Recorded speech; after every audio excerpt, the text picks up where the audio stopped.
ভাই কি অবস্থা? আগের ওষুধে টাকা পয়সা দেন আর নতুন কিছু প্রোডাক্ট নিয়ে আসছে। ওই ভাই কোন বালের ওষুধ দিছস?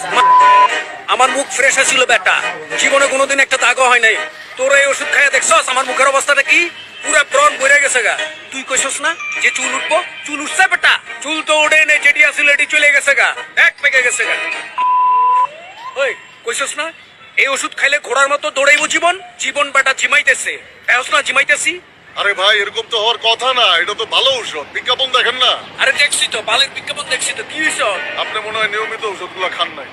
এই নিয়মিত ওষুধ খাইনি বেটা, প্রতিদিন এক বোতল করে খাইছি, তারপরে ওই অবস্থা দেখছস। দূর মিয়া, কি আপনি তো কোনো জাতের কম্পাউন্ডারই না।